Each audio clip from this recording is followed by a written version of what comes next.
ಓಂ ನಾರಾಯಣಂ ನಮಸ್ಕೃತ್ಯ ನರಂ ಚೈವ ನರೋತ್ತಮಂ ದೇವೀಂ ಸರಸ್ವತೀಂ ಚೈವ ತಥೋ ಜಯಮುದೀರಯೇತ್. ಓಂ ಶಾಂತಿ ಶಾಂತಿ ಶಾಂತಿ. ನಾವು ಮಹಾಭಾರತದ ವನಪರ್ವದಲ್ಲಿ ವಿಚಾರ ಮಾಡ್ತಿದ್ವಿ.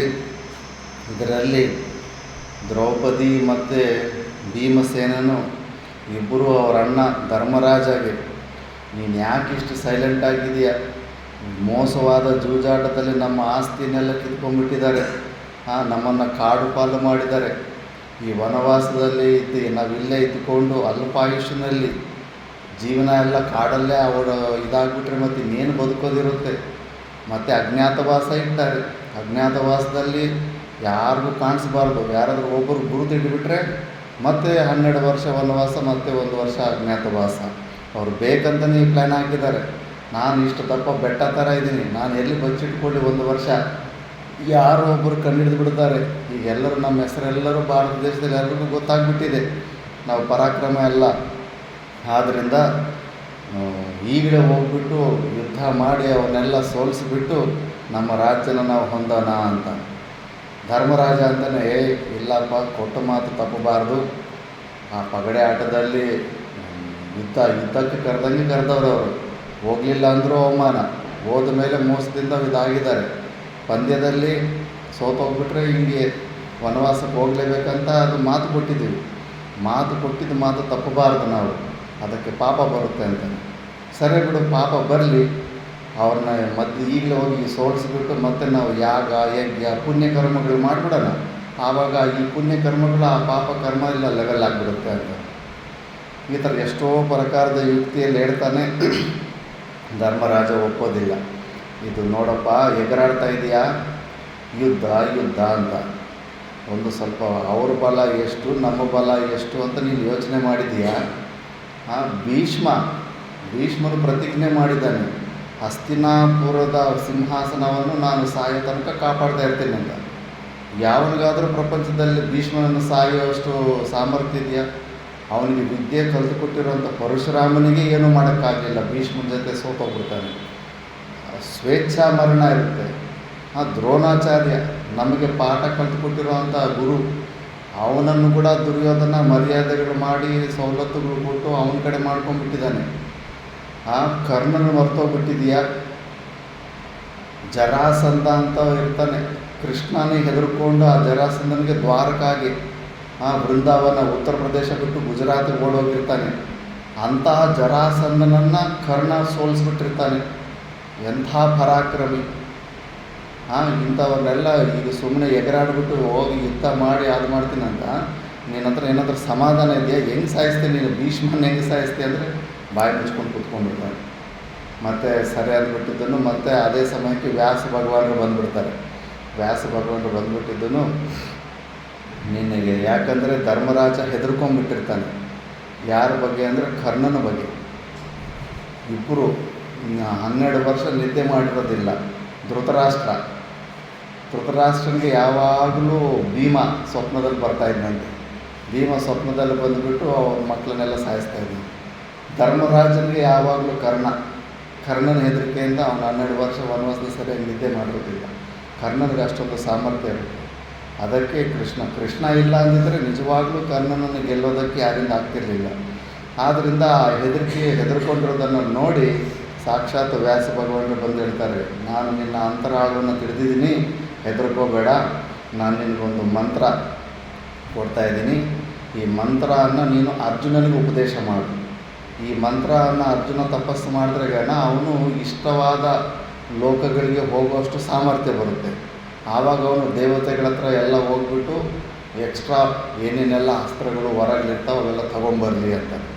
ಸರಿ ಅಂತ ಹಂಗೆ ಮಾಡಿಬಿಟ್ಟಿದ್ದನ್ನು ಅದು ಉಪದೇಶ ತಗೊಂಡು ಅರ್ಜುನನ ಒಂದು ದಿವಸ ಸೈಡಿಗೆ ಕರೆಸಿಬಿಟ್ಟು ಉಪದೇಶ ಮಾಡಿ, ನಿನ್ನ ಮೇಲೇ ನನಗೆ ಹೋಪಿದೆ, ಆ ಯುದ್ಧವನ್ನು ಮುಂದೆ ಬರೋ ಯುದ್ಧವನ್ನು ನಾವು ಗೆಲ್ಲಬೇಕಂದ್ರೆ ನೀನು ಬಿಟ್ಟರೆ ಇನ್ನು ಬೇರೆ ಕಡೆ ನಮಗೆಲ್ಲೂ ಹೋಪೇ ಇಲ್ಲ, ನೀನೇ ನಮ್ಮನ್ನು ಕಾಪಾಡಬೇಕಾಗಿದೆ. ಆದ್ದರಿಂದ ನೀನು ದೇವತೆಗಳ ದೇವಲೋಕಕ್ಕೆ ಇಂದ್ರಲೋಕಕ್ಕೆಲ್ಲ ಹೋಗ್ಬಿಟ್ಟು ಎಲ್ಲ ದೇವತೆಗಳ ಹತ್ರ ಏನೇನೆಲ್ಲ ಅಸ್ತ್ರಗಳಿರ್ತಾವೆ ಅವೆಲ್ಲ ತಗೊಂಡು ಬಂದು ನೀನು ಬಲವಂತನಾಗುವಂಥ ಆಶೀರ್ವಾದ ಮಾಡಿ ಕಳಿಸ್ತಾನೆ. ಅದಕ್ಕೆ ಇಂದ್ರದೇವನ ಪರೀಕ್ಷೆ ಮಾಡೋದಕ್ಕೆ ಹಿಮಾಲಯದಲ್ಲಿ ನಡ್ಕೊಂಡು ಹೋಗ್ತಾ ಇರ್ತಾನೆ ಅರ್ಜುನ. ಬ್ರಾಹ್ಮಣ ಸಾಧು ವೇಷದಲ್ಲಿ ಬಂದುಬಿಟ್ಟು, ಯಾಕಪ್ಪ ಇಲ್ಲಿ ಹೋಗ್ತಾ ಇದೀಯಾ, ಏನು ಸಣ್ಣ ಪುಟ್ಟ ಅಸ್ತ್ರಗಳ ಸಲುವಾಗಿ ದೇವತೆಗಳ ಹತ್ರ ಭಿಕ್ಷೆ ಬೇಡಕ್ಕೆ ಹೋಗ್ತಿದೆಯಲ್ಲ, ನೀನು ಬಂದಿರೋ ಜಾಗ ಇದು ತುಂಬ ಪುಣ್ಯಾತ್ಮರ ಜಾಗ, ಇದು ನಿನಗೆ ಮೋಕ್ಷನೇ ಕೊಟ್ಬಿಡ್ತೀನಿ, ಬ್ರಹ್ಮವಿದ್ಯೆನೇ ಕೊಟ್ಬಿಡ್ತೀನಿ ತಗೋ ಅಂತಾನೆ. ಆದರೆ ಅರ್ಜುನನು ಅವಾಗ ಮೋಕ್ಷ ಅನ್ನೋ ಬ್ರಹ್ಮವಿದ್ಯೆಯನ್ನು ಪಡೆಯೋದಕ್ಕೆ ಬಂದಿರೋದಿಲ್ಲ, ಅವರ ಅಣ್ಣ ತಮ್ಮಂದರನ್ನ ಕಾಪಾಡಬೇಕನ್ನೋ ಉದ್ದೇಶದಿಂದ ಬಲ ಬೇಕಂತ ಬಂದಿರ್ತಾನೆ. ನನಗೆ ಬ್ರಹ್ಮವಿದ್ಯೆ ಬೇಡ, ನನಗೆ ಅದೇ ಬೇಕು ಅಂದ್ಬಿಟ್ಟು ಮುಂದೆ ಹೋಗ್ತಾಯಿದ್ರೆ ಆ ಸಾಧುನೇ ಇಂದ್ರ ಆಗಿರ್ತಾನೆ. ಇಂದ್ರನೇ ಮಾರುವೇಷದಲ್ಲಿ ಬಂದಿರ್ತಾನೆ. ಓಹೋ, ನಿನ್ನ ನಿಷ್ಠೆ ನೋಡಿ ನನಗೆ ತುಂಬ ಇಷ್ಟ ಆಗ್ತಾಯಿದೆ, ಆದರೆ ಹಿಂಗಲ್ಲ ಇದು ಸಿಗೋದು, ನೀನು ಫಸ್ಟ್ ಹೋಗ್ಬಿಟ್ಟು ಶಿವನನ್ನು ತಪಸ್ಸು ಮಾಡು, ಶಿವನ ತಪಸ್ಸು ಮಾಡಿ ಶಿವನನ್ನು ಮೆಚ್ಚುಗೆಯನ್ನು ಹೊಂದು ಶಿವನನ್ನು ದರ್ಶನ ಮಾಡಿದ್ರು. ಶಿವನನ್ನು ದರ್ಶನ ಮಾಡಿದ ಮೇಲೆ ಮತ್ತೆ ನೀನು ನಮ್ಮ ಹತ್ರ ಬಾ, ನಾವು ಹಂಗೆ ಡೈರೆಕ್ಟಾಗಿ ಎಲ್ಲ ಅಸ್ತ್ರಗಳು ಕೊಟ್ಬಿಡ್ತೀವಿ. ಈಗ ನೀನು ಡೈರೆಕ್ಟಾಗಿ ಕೊಡೋಕ್ಕಾಗಲ್ಲ, ನೀನು ಫಸ್ಟು ಶಿವನ ತಪಸ್ಸು ಮಾಡೋದು. ಈಗ ಶಿವನ ತಪಸ್ಸು ಮಾಡೋದಕ್ಕೆ ಪ್ರಾರಂಭ ಮಾಡಿದಾನೆ, ಏನಾಗುತ್ತೆ ಅಂತ ನೋಡೋಣ. ಜನಮೇಜಯ, ಮಹಾತ್ಮರಾದ ತಪಸ್ವಿಗಳು ತಮ್ಮ ತಮ್ಮ ಆಶ್ರಮಗಳಿಗೆ ತೆರಳಿದ ನಂತರ ಅಲ್ಲಿ ಅರ್ಜುನನು ತಪಸ್ಸು ಎಷ್ಟು ಭಯಂಕರವಾಗಿ ಮಾಡ್ತಾ ಇರ್ತಾನಂದರೆ ಆ ತೇಜಸ್ಸು, ಆ ತಾಪಕ್ಕೆ ಅಲ್ಲಿ ಸುತ್ತಮುತ್ತ ಆ ಕಾಡಲ್ಲಿರೋ ಸಾಧು ಸತ್ಪುರುಷರೆಲ್ಲ ಹೆದರ್ಕೊಂಡ್ಬಿಟ್ಟು ಕೈಲಾಸಕ್ಕೆ ಓಡೋಗಿರ್ತಾರೆ. ನೋಡು ಶಿವ, ನಿನ್ನನ್ನು ನಿಮಿತ್ತವಾಗಿಟ್ಟುಕೊಂಡು ಅರ್ಜುನ ಅಲ್ಲಿ ತಪಸ್ಸು ಮಾಡ್ತಾ ಇದ್ದಾನೆ, ಅವನ ತಪಸ್ಶಕ್ತಿಗೆ ನಾವು ಆ ತಾಪಕ್ಕೆ ತಡೆಯೋದಕ್ಕಾಗ್ತಾ ಇಲ್ಲ, ಬೇಗ ಹೋಗಿ ಅವ್ನಿಗೆ ವರ ಕೊಟ್ಬಿಡು ಅಂತ. ಆವಾಗ ಶಿವ ಅಂತ, ನೀವು ಹೆದರ್ಕೋಬೇಡಿ, ಅವನು ತಪಸ್ಶಕ್ತಿ ಯಾರಿಗೂ ಇನ್ನೊಬ್ಬರಿಗೆ ತೊಂದರೆ ಮಾಡೋದಕ್ಕಿಲ್ಲ, ಅವರು 11 ಕ್ಷೇಮಕ್ಕಾಗಿ ಬಂದಿದ್ದಾನೆ, ಅವನಿಗೆ ಬೇಕಾದ್ದನ್ನು ನಾನು ಕೊಡ್ತೀನಿ, ಪ್ರತ್ಯಕ್ಷ ಆಗಿ ಕೊಡ್ತೀನಿ ಅಂದ್ಬಿಟ್ಟು ನೀವು ನಿಮ್ಮ ಆಶ್ರಮಕ್ಕೆ ವಾಪಸ್ ಹೋಗುತ್ತೆ, ವಾಪಸ್ ಕಳಿಸ್ಬಿಟ್ಟಿರ್ತಾನೆ. ಅದನ್ನೇ ಮಹಾತ್ಮರಾದ ತಪಸ್ವಿಗಳು ತಮ್ಮ ತಮ್ಮ ಆಶ್ರಮಗಳಿಗೆ ತೆರಳಿದ ನಂತರ ಪಿನಾಕಪಾಣಿಯಾದ ಭಗವಂತನಾದ ಪಾಪಹರನಾದ ಪರಶಿವನು ಕಿರಾತ ವೇಷವನ್ನು ಧರಿಸಿ, ಅಂದರೆ ಬೇಟೆಗಾರನ ವೇಷನ ಹಾಕ್ಕೊಂಡು ಶಿವ, ಅವನು ಆ ವೇಷದಲ್ಲಿ ಸ್ವರ್ಣ ವೃಕ್ಷದಂತೆಯೂ ಮೇರು ಪರ್ವತದಂತೆಯೂ ಪ್ರಕಾಶಿಸುತ್ತಿದ್ದನು. ಧನುಸ್ಸನ್ನು ಕೈಯಲ್ಲಿ ಹಿಡಿದವನಾಗಿ ವಿಷಸರ್ಪಗಳಂತಿದ್ದ ಸಾವಿರಾರು ಬಾಣಗಳಿಂದ ಕೂಡಿದ್ದ ಬತ್ತಲಿಕೆಯನ್ನು ಭುಜದಲ್ಲಿ ಧರಿಸಿ ಶರೀರವನ್ನು ಧರಿಸಿರುವ ಯಜ್ಞೇಶ್ವರನಂತೆ ಪ್ರಕಾಶಿಸುತ್ತಾ ಪರ್ವತದ ತಪ್ಪಲಿಗೆ ಬಂದನು. ಅವನ ಜೊತೆಯಲ್ಲಿಯೇ ಲೋಕಮಾತೆಯಾದ ಉಮಾದೇವಿಯು ಕಿರಾತಿಯ ವೇಷವನ್ನು ಧರಿಸಿ ಬಂದಳು. ಭೂತಗಣಗಳೆಲ್ಲವೂ ಕಿರಾತರಂತೆ ಅನೇಕ ವಿಧವಾದ ವೇಷಭೂಷಣಗಳನ್ನು ಧರಿಸಿ ಪರಮೇಶ್ವರನನ್ನು ಅನುಸರಿಸಿ ಬಂದವು. ಉಮೇಯ ಸಖಿಯರಾದ ಸಾವಿರಾರು ಮಂದಿ ಸ್ತ್ರೀಯರು ಕಿರಾತ ಸ್ತ್ರೀಯರ ವೇಷಭೂಷಣಗಳಲ್ಲಿ ಧರಿಸಿದವರಾಗಿ ಶಂಕರನ ಪರಿವಾರಕ್ಕೆ ಸೇರಿದರು. ದೇವದೇವನಾದ ಪರಶಿವನು ತನ್ನ ಪರಿವಾರದೊಡನೆ ಬಂದ ಕಾರಣದಿಂದಾಗಿ ಆ ಪ್ರದೇಶವೆಲ್ಲವೂ ವಿಶೇಷವಾದ ಸೌಂದರ್ಯಾತಿಶಯದಿಂದ ಬೆಳಗಿತು. ನದಿಯ ಪ್ರವಾಹದ ಶಬ್ದವಾಗಲಿ ಪಕ್ಷಿಗಳ ಕಳಕಳಾರವಗಳಾಗಲಿ ಕೇಳಿಸುತ್ತಿರಲಿಲ್ಲ. ಪರಮೇಶ್ವರನ ಉಪಸ್ಥಿತಿಯಿಂದ ಪ್ರಕೃತಿಯೇ ಸ್ತಬ್ಧವಾಯಿತು. ವಾತಾವರಣವು ಅಷ್ಟೊಂದು ಪ್ರಶಾಂತವಾಗಿದ್ದ ಸಮಯದಲ್ಲಿ ಕಿರಾತ ವೇಷಧಾರಿಯಾಗಿದ್ದ ಪರಮೇಶ್ವರನು ಪರಿವಾರದೊಡನೆ ಪಾರ್ಥನ ಸಮೀಪಕ್ಕೆ ಬಂದನು. ಅದೇ ವೇಳೆಗೆ ಸರಿಯಾಗಿ ಮೂಕನೆಂಬ ರಾಕ್ಷಸನೊಬ್ಬನು ಹಂದಿಯ ರೂಪವನ್ನು ಧರಿಸಿ ಪಾರ್ಥನನ್ನು ಕೊಳ್ಳಲು ರಭಸದಿಂದ ಪಾರ್ಥನೆಡೆಗೆ ನುಗ್ಗಿ ಬರುತ್ತಿದ್ದನು. ತನಗೆದುರಾಗಿ ಬರುತ್ತಿದ್ದ ಶತ್ರುವನ್ನು ಸಂಹರಿಸಲು ಪಾರ್ಥನು ಗಾಂಡೀವ ಧನಸ್ಸಿಗೆ ಎದೆಯನ್ನೆರೆಸಿ ವಿಷಸರ್ಪಕ್ಕೆ ಸಮಾನವಾದ ಬಾಣಗಳನ್ನು ಬತ್ತಳಿಕೆಯಿಂದ ಹೊರತೆಗೆದು ಧನುಸ್ಸಿನಲ್ಲಿ ಯೋಜಿಸಿ ಧನುಷ್ಟೇಂಕಾರ ಮಾಡುತ್ತಾ ಹಂದಿಯನ್ನು ಕುರಿತು ಹೇಳಿದನು. ನಾನಿಲ್ಲಿಗೆ ತಪಸ್ಸಿಗಾಗಿ ಬಂದಿರುವೆನು ಹೊರತು ನಿನಗೆ ತೊಂದರೆ ಕೊಡಲು ನಾನಿಲ್ಲಿಗೆ ಬಂದಿಲ್ಲ. ಆದರೆ ನೀನಿಂದು ನನ್ನನ್ನು ಕೊಲ್ಲುವ ಉದ್ದೇಶದಿಂದ ಬರುತ್ತಿರುವೆಯಾದ ಕಾರಣ ನಿಶ್ಚಯವಾಗಿಯೂ ನಿನ್ನನ್ನು ಯಮಾಲಯಕ್ಕೆ ಕಳುಹಿಸಿಯೇ ತೀರುತ್ತೇನೆ. ಅರ್ಜುನನು ಆ ಮಾತುಗಳನ್ನು ಕೇಳಿ ಬಾಣಪ್ರಯೋಗ ಮಾಡುವುದರೊಳಗಾಗಿಯೇ ಕಿರಾತ ವೇಷಧಾರಿಯಾಗಿದ್ದ ಶಂಕರನು ಅರ್ಜುನನನ್ನು ಕುರಿತು ಹೇಳಿದನು, ಬಾಣಪ್ರಯೋಗವನ್ನು ನಿಲ್ಲಿಸು. ಇಂದ್ರಕೀಲ ಪರ್ವತಕ್ಕೆ ಸಮಾನವಾದ ಶರೀರಕಾಂತಿಯುಳ್ಳ ಈ ಹಂದಿಯ ಮೇಲೆ ನಾನು ಮೊದಲು ಗುರಿ ಇಟ್ಟಿರುವೆನು. ಕಿರಾತನು ಹೇಳಿದ ಮಾತುಗಳಿಗೆ ಅರ್ಜುನನು ಲಕ್ಷ್ಯ ಕೊಡಲಿಲ್ಲ. ಧನುಸ್ಸಿನಿಂದ ಬಾಣವು ಸೊಯ್ ಎಂಬ ಶಬ್ದದೊಡನೆ ಹೊರಬಂದಿತು. ಕಿರಾತನು ಹಂದಿಗೆ ಗುರಿಯಿಟ್ಟು ವಜ್ರಾಯುಧಕ್ಕೆ ಸದೃಶವಾದ ಶಕ್ತಿಯಿಂದ ಕೂಡಿದ್ದ ಉರಿಯುತ್ತಿರುವ ಬೆಂಕಿಯಂತೆ ಪ್ರಜ್ವಲಿಸುತ್ತಿದ್ದ ಬಾಣವನ್ನು ಪ್ರಯೋಗಿಸಿದನು. ಅರ್ಜುನ ಮತ್ತು ಕಿರಾತಕರ ಬಾಣಗಳೆರಡೂ ಒಂದೇ ಕಾಲದಲ್ಲಿ ಹಂದಿಯ ರೂಪದಲ್ಲಿದ್ದ ಮೂಕನೆಂಬ ರಾಕ್ಷಸನ ಶರೀರವನ್ನು ಹೊಕ್ಕುವು. ಆ ಎರಡು ಬಾಣಗಳ ಆಘಾತದಿಂದ ಉಂಟಾದ ಶಬ್ದವು ಇಂದ್ರನ ವಜ್ರಾಯುಧದ ಪ್ರಹಾರ ಶಬ್ದವನ್ನು ಅಥವಾ ಪರ್ವತದ ಮೇಲೆ ಸಿಡಿಲು ಬಡಿದರೆ ಉಂಟಾಗುವ ಶಬ್ದವನ್ನು ಅನುಕರಿಸಿತು. ಇಬ್ಬರೂ ಪ್ರಯೋಗಿಸಿದ ತೀಕ್ಷ್ಣವಾದ ಬಾಣಗಳ ಪ್ರಹಾರದಿಂದ ಮೂಕನು ಹಂದಿಯ ರೂಪವನ್ನು ತ್ಯಜಿಸಿ ಬೃಹದಾಕಾರದ ತನ್ನ ರಾಕ್ಷಸ ರೂಪವನ್ನು ತಾಳಿ ಪ್ರಾಣಗಳನ್ನು ತೊರೆದನು. ಅನಂತರದಲ್ಲಿ ಅರ್ಜುನನು ಸುವರ್ಣದಂತೆ ಪ್ರಕಾಶಮಾನವಾದ ಶರೀರಕಾಂತಿಯಿಂದ ಕೂಡಿದ್ದ ಕಿರಾತನ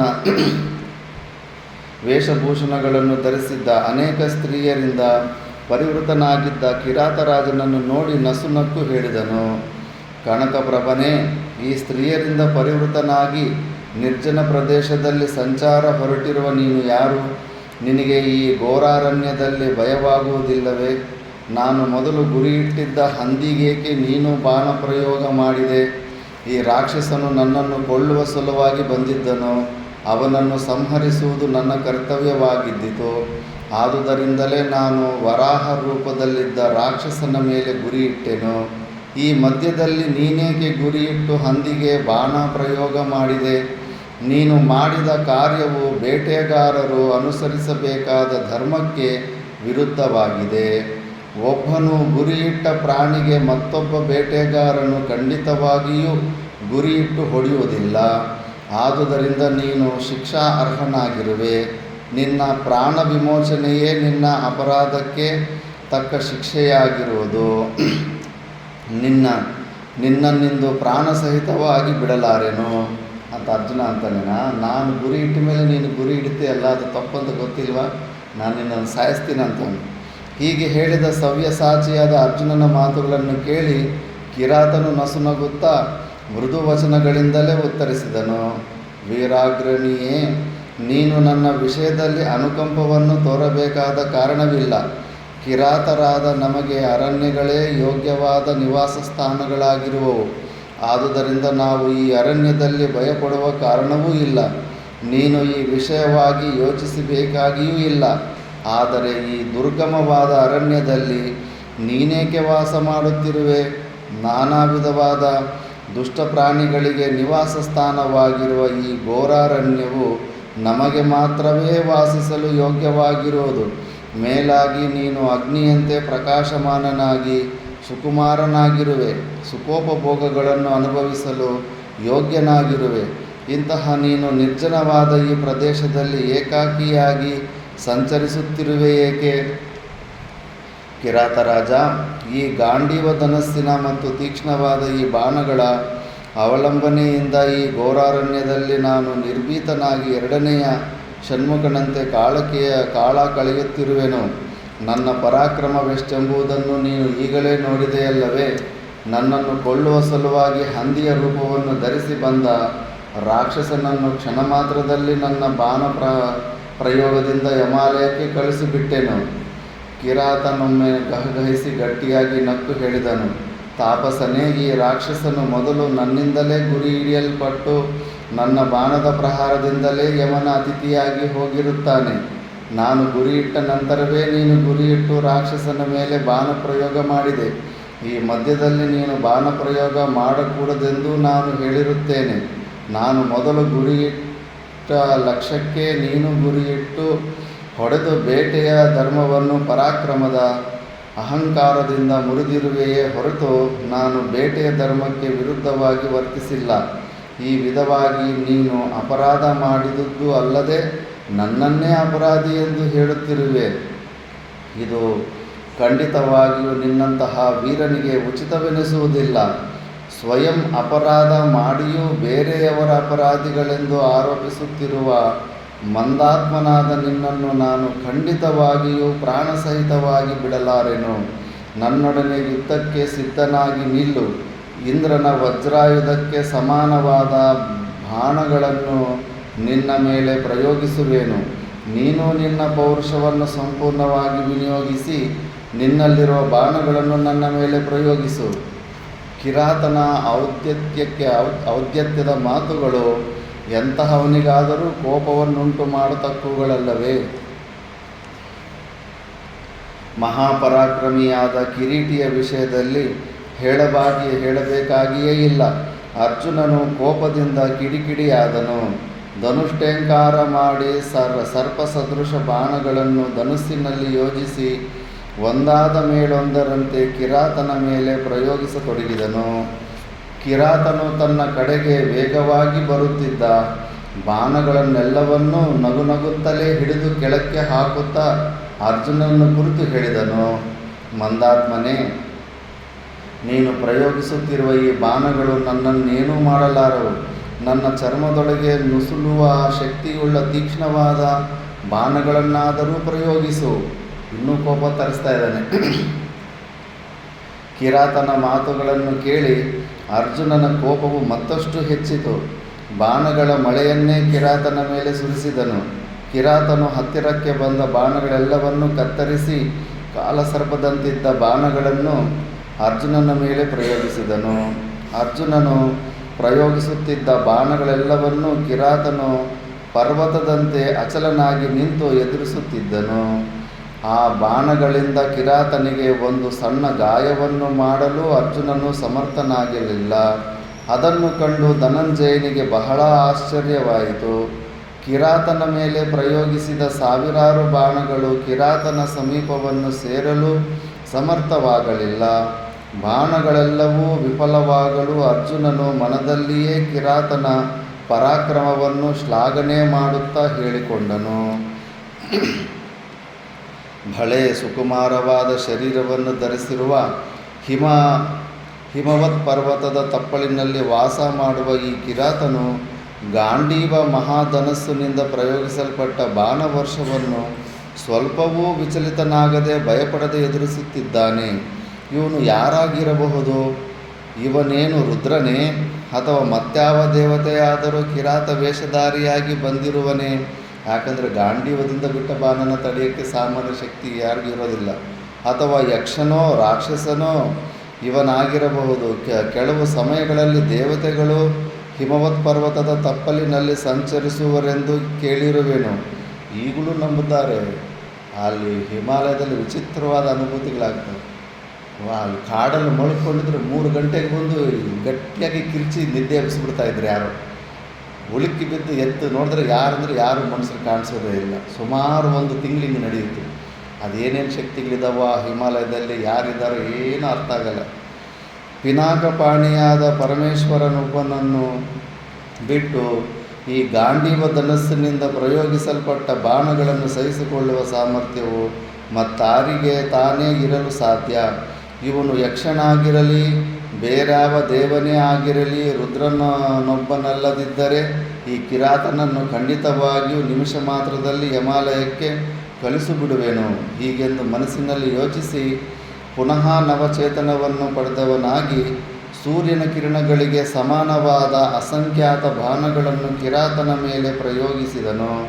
ಪರ್ವತವು ಎಂತಹ ಕಲ್ಲಿನ ಮಳೆಯನ್ನಾದರೂ ಅಚಲವಾಗಿ ನಿಂತು ಧರಿಸುವಂತೆ ಅಪಾರವಾದ ಅರ್ಜುನನ ಬಾಣವರ್ಷವನ್ನು ಭಗವಂತನಾದ ಸೃಷ್ಟಿಸ್ಥಿತಿ ಲಯಗಳಿಗೆ ಕಾರಣಭೂತನಾದ ಶೂಲಪಾಣಿಯು ಮಂದಸ್ಮಿತನಾಗಿ ಧರಿಸಿದನು. ಸ್ವಲ್ಪ ಹೊತ್ತಿನಲ್ಲಿಯೇ ಅರ್ಜುನನ ಬತ್ತಳಿಕೆಗಳು ಬರಿದಾದುವು. ಅಕ್ಷಯವಾದ ಬತ್ತಳಿಕೆಗಳು ಬಾಣರಹಿತವಾದುದನ್ನು ಕಂಡು ಅರ್ಜುನನಿಗೆ ಸ್ವಲ್ಪ ಭಯವೂ ಉಂಟಾಯಿತು. ಅಕ್ಷಯ ತೂನೀರಗಳನ್ನು ಕೊಟ್ಟ ಅಗ್ನಿಯನ್ನು ಸ್ಮರಿಸಿದನು. ಅಗ್ನಿದೇವನು ಕಾಂಡವ ದಾಹದ ಕಾಲದಲ್ಲಿ ನನಗೆ ಈ ಅಕ್ಷಯ ತೂನೀರಗಳನ್ನು ಕೊಟ್ಟಿದ್ದನು. ಈ ಬತ್ತಳಿಕೆಗಳಲ್ಲಿ ಬಾಣಗಳು ಉದ್ಭವವಾಗುತ್ತಲೇ ಇರುತ್ತವೆ. ಆದರೆ ಈ ಸಮಯದಲ್ಲಿ ಈ ಅಕ್ಷಯ ತೂಣೀರಗಳು ಬತ್ತಿ ಹೋದುವಲ್ಲವೇ? ಮುಂದೇನು ಮಾಡಲಿ? ಕೇವಲ ಈ ಧನಸ್ಸಿನಿಂದ ಏನನ್ನು ತಾನೇ ಮಾಡಲು ಸಾಧ್ಯವಿದೆ? ನನ್ನ ಬಾಣಗಳೆಲ್ಲವನ್ನೂ ನುಂಗಿದ ಈ ಮನುಷ್ಯನು ಯಾರಾಗಿರಬಹುದು? ಇವನು ಯಾರೇ ಆಗಿರಲಿ, ಇವನನ್ನು ಸಂಹರಿಸಿಯೇ ತೀರುತ್ತೇನೆ. ವೀರಭಟನು ಈಟಿಯಿಂದ ಆನೆಯನ್ನು ಇರಿದು ಕೊಳ್ಳುವಂತೆ ಇವನನ್ನು ಈ ಧನುಸ್ಸಿನಿಂದಲೇ ಪ್ರಹರಿಸಿ ಕೊಂದು ಯಮಾಲಯಕ್ಕೆ ಕಳಿಸಿಬಿಡುವೆನು. ಹೀಗೆಂದು ಅರ್ಜುನನು ನಿಶ್ಚಯಿಸಿ ತನ್ನ ಗಾಂಡೀವವನ್ನು ತೆಗೆದುಕೊಂಡು ಧನುಸ್ಸಿನಿಂದ 4-6 ಬಾರಿ ಕಿರಾತನ ತಲೆಯ ಮೇಲೆ ರಭಸದಿಂದ ಪ್ರಹರಿಸಿದನು. ಈ ಪಾಪಕ್ಕೆ ಮತ್ತೆ ಇನ್ನೊಂದು ಜನ್ಮ ತಗೊಂಬಂದು ಭಕ್ತ ಕಣ್ಣಯ್ಯನಾಗಿ ಹುಟ್ಟಬೇಕಾಗಿರುತ್ತೆ. ಶಿವನ ಮೇಲೆ ಕೈ ಮಾಡಿಕೊಂಡಿರ್ತಾನಲ್ಲ. ಮುಷ್ಟಿಗಳಿಂದಲೂ ಹೊಡೆದನು. ಈ ಪ್ರಹಾರಗಳು ಸಿಡಿಲಿನಂತಿದ್ದವು. ಮಹಾಮಹಿಮನಾದ ಕಿರಾತನು ನಸುನಗುತ್ತಾ 4-6 ಪ್ರಹಾರಗಳನ್ನು ಸಹಿಸಿಕೊಂಡು ಅರ್ಜುನನ ಕೈಯಿಂದ ಗಾಂಡೀವ ಧನುಸ್ಸನ್ನು ಕ್ಷಣ ಮಾತ್ರದಲ್ಲಿ ಕಿತ್ತುಕೊಂಡನು. ಗಾಂಡೀವವು ಕೈಬಿಟ್ಟು ಹೋದೊಡನೆಯೇ ಅರ್ಜುನನು ಕುಪಿತನಾಗಿ ಕಿರಾತನನ್ನು ಸಂಹರಿಸಿಬಿಡಬೇಕೆಂಬ ನಿಶ್ಚಯದಿಂದ ತನ್ನ ಕೊನೆಯ ಆಯುಧವಾಗಿ ಉಳಿದಿದ್ದ ಕತ್ತಿಯನ್ನು ಸೆಳೆದು ಕಿರಾತನ ಮೇಲೆ ರಭಸದಿಂದ ನುಗ್ಗಿ ಅವನ ತಲೆಗೆ ಗುರಿಯಿಟ್ಟು ಹೊಡೆದನು. ಕಿರಾತನ ತಲೆಯು ನುಚ್ಚು ನೂರಾಯಿತೆಂದೇ ಅರ್ಜುನನು ಭಾವಿಸಿದನು. ಏಕೆಂದರೆ ಆ ಕತ್ತಿಯು ಕಲ್ಲನ್ನಾದರೂ ಚೂರು ಮಾಡುವ ಸಾಮರ್ಥ್ಯವುಳ್ಳದಾಗಿತ್ತು. ಆದರೆ ಅರ್ಜುನನಿಗೆ ಪರಮಾಶ್ಚರ್ಯವಾಗುವ ರೀತಿಯಲ್ಲಿ ಕಿರಾತನ ತಲೆಯನ್ನು ಸೀಳಲು ಹೋದ ಕತ್ತಿಯು ತಾನೇ 100 ಚೂರುಗಳಾಗಿ ಒಡೆದು ಪುಡಿಯಾಗಿ ಕೆಳಗೆ ಬಿದ್ದಿತು. ಅರ್ಜುನನು ಮುಂದೇನು ಮಾಡಬೇಕು? ಅರ್ಜುನನಿಗೆ ಕೋಪವು ಮತ್ತಷ್ಟು ಉಲ್ಬಣಿಸಿತು. ಹತ್ತಿರದಲ್ಲಿದ್ದ ಮರಗಳನ್ನೇ ಕಿತ್ತು ಕಿರಾತನನ್ನು ಪ್ರಹರಿಸಿದನು. ಬಂಡೆಗಳನ್ನೇ ಎತ್ತಿ ಕಿರಾತನ ಮೇಲೆ ತೂರಿದನು. ಮಹಾನುಭಾವನಾದ ಶಂಕರನು ಆ ಪ್ರಹಾರಗಳೆಲ್ಲವನ್ನೂ ತಾಳ್ಮೆಯಿಂದಲೇ ಸಹಿಸಿದನು. ಎಷ್ಟು ಮರಗಳನ್ನು ಕಿತ್ತು ಪ್ರಹರಿಸಿದರೂ, ಎಷ್ಟು ಬಂಡೆಗಳನ್ನು ಕಿರಾತನ ಮೇಲೆ ತೂರಿದರೂ ಕಿರಾತನು ಸ್ವಲ್ಪವಾದರೂ ವಿಚಲಿತನಾಗಲಿಲ್ಲ. ಪರ್ವತದಂತೆ ಅಚಲನಾಗಿಯೇ ನಿಂತು ನಸುನಗುತ್ತಾ ಪ್ರತಿಯೊಂದು ಪ್ರಹಾರವನ್ನು ದೂರದಿಂದಲೇ ತಡೆದು ಬಿಡುತ್ತಿದ್ದನು. ಸಮೀಪದಲ್ಲಿದ್ದ ವೃಕ್ಷಗಳೆಲ್ಲ ಮುಗಿದು ಹೋದವು. ಬಂಡೆಗಳೂ ಕಾಣಲಿಲ್ಲ. ಕೋಪದ ಆಧಿಕ್ಯದಿಂದಾಗಿ ಅರ್ಜುನನ ಬಾಯಿಂದ ಧೂಮವು ಹೊರಹೊಮ್ಮುತ್ತಿದ್ದಿತು. ಹೊಗೆ ಬರ್ತಾ ಇದೆ ಅಂತೆ. ತನ್ನ ಮುಷ್ಟಿಯೇ ಕಡೆಯ ಆಯುಧವೆಂದು ನಿಶ್ಚಯಿಸಿದ ಅರ್ಜುನನು ಬಿಗಿ ಮುಷ್ಟಿ ಮಾಡಿ ರಭಸದಿಂದ ಕಿರಾತನ ಕಡೆಗೆ ನುಗ್ಗಿ ಇಂದ್ರನ ವಜ್ರಾಯುಧಕ್ಕೆ ಸಮಾನವಾದ ಮುಷ್ಟಿಯಿಂದ ಕಿರಾತನ ತಲೆಯ ಮೇಲೆ ಪ್ರಹರಿಸಿದನು. ಅದಕ್ಕೆ ಪ್ರತಿಯಾಗಿ ಕಿರಾತರೂಪಿಯಾದ ಶಂಕರನು ಅರ್ಜುನನನ್ನು ತನ್ನ ಮುಷ್ಟಿಯಿಂದ ಪ್ರಹರಿಸಿದನು. ಅವರಿಬ್ಬರ ಮುಷ್ಟಿ ಯುದ್ಧದ ಪರಿಣಾಮವಾಗಿ ಆ ಹಿಮಪರ್ವತದ ತಪ್ಪಲು ಪ್ರದೇಶವು ಭಯಂಕರವಾದ ಶಬ್ದಗಳಿಂದ ಪ್ರತಿಧ್ವನಿತವಾಗುತ್ತಿದ್ದಿತು. ವೃತ್ರ ವಾಸವರ ಯುದ್ಧಕ್ಕೆ ಸದೃಶವಾದ ರೋಮಾಂಚಕರವಾದ ಆ ಮುಷ್ಟಿಯುದ್ಧವು ಸ್ವಲ್ಪ ಕಾಲ ನಡೆಯಿತು. ಅನಂತರದಲ್ಲಿ ಅರ್ಜುನನು ಮುಷ್ಟಿಯುದ್ಧವನ್ನು ನಿಲ್ಲಿಸಿ ಕಿರಾತನನ್ನು ಬಾಹುಪಾಶಗಳಿಂದಲೇ ಬಂಧಿಸಿ ತನ್ನ ವಕ್ಷಸ್ಥಳದಿಂದ ಕಿರಾತನನ ವಕ್ಷಸ್ಥಳವನ್ನು ಗಟ್ಟಿಯಾಗಿ ಅಪ್ಪಳಿಸಿದನು. ಅದಕ್ಕೆ ಪ್ರತಿಯಾಗಿ ಕಿರಾತನು ಅರ್ಜುನನನ್ನು ತನ್ನ ಬಾಹುಪಾಶಗಳಿಂದ ಬಿಗಿದು ಉಸಿರಾಡಲು ಕೂಡ ಆಗದಂತೆ ಹಿಸುಕಿದನು. ಅವರಿಬ್ಬರ ಭುಜಗಳ ಮತ್ತು ವಕ್ಷಸ್ಥಳಗಳ ಸಂಘಟನೆಯಿಂದಾಗಿ ಧೂಮ ಸಮೇತವಾದ ಅಗ್ನಿಯು ಪ್ರಾದುರ್ಭೂತವಾಯಿತು. ಅವರಿಬ್ಬರು ಮೈ ಗುದ್ದಾಡ್ಕೊತಾ ಇದ್ದರೆ 2 ಕಲ್ಲು ಗೀಚದಾಗ ಬೆಂಕಿ ಹಿಂಗೆ ಹೊರಗಡೆ ಬರುತ್ತೋ ಹಂಗೆ ಬೆಂಕಿ ಬರ್ತಾ ಇದೆ ಅಂತ. ಶಂಕರನು ಕೋಪಾಭಿಷ್ಟನಾಗಿ ಅದುವರೆಗಾಗಲಿ ಬಹುವಾಗಿ ಪೀಡಿಸಲ್ಪಟ್ಟಿದ್ದ ಅರ್ಜುನನನ್ನು ಪುನಃ ತನ್ನ ಬಾಹುಪಾಶಗಳಿಂದ ಬಿಗಿದು ಅವನ ಅಂಗಾಂಗಗಳೆಲ್ಲವನ್ನೂ ಹಿಸುಕಿಬಿಟ್ಟನು.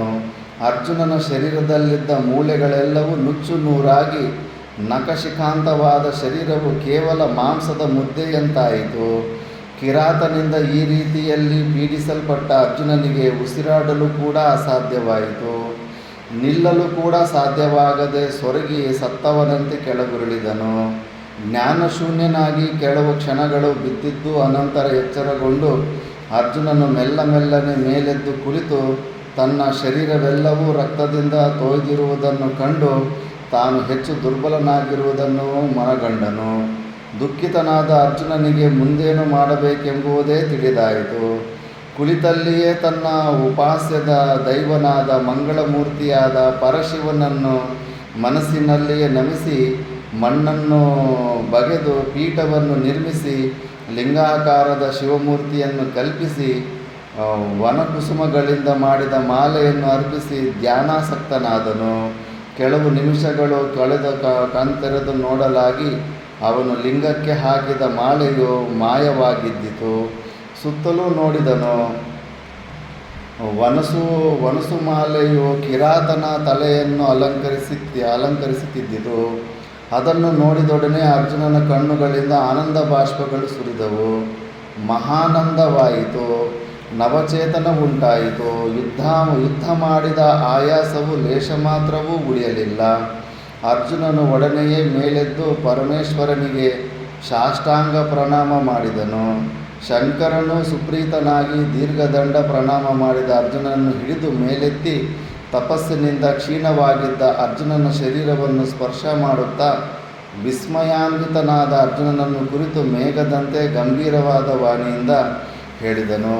ಅರ್ಜುನ, ನಾನು ನಿನ್ನ ಅಪ್ರತಿಮ ಸಾಹಸವನ್ನು ಕಂಡು ಪ್ರೀತನಾಗಿದ್ದೀನಿ. ಶೌರ್ಯದಲ್ಲಿಯೂ ಸ್ಥೈರ್ಯದಲ್ಲಿಯೂ ನಿನಗೆ ಸಮಾನರಾದ ಕ್ಷತ್ರಿಯರೇ ಇಲ್ಲ. ಹೆಚ್ಚೇನು ಹೇಳಲಿ ಅರ್ಜುನ, ನಿನ್ನ ತೇಜಸ್ಸು ಮತ್ತು ಪರಾಕ್ರಮವು ನನ್ನ ತೇಜಸ್ಸಿಗೂ ಮತ್ತು ಪರಾಕ್ರಮಕ್ಕೂ ಸದೃಶವಾಗಿದೆ. ಸಾಕ್ಷಾತ್ ಶಿವನೇ ಆ ಮಾತು ಅಂದಿರ್ತಾನೆ. ಶಿವನಿಗೆ ಎಷ್ಟು ಶಕ್ತಿ ಇದೆಯೋ ಅಷ್ಟು ಶಕ್ತಿ ಅರ್ಜುನನಿಗಿತ್ತು ಅಂತ.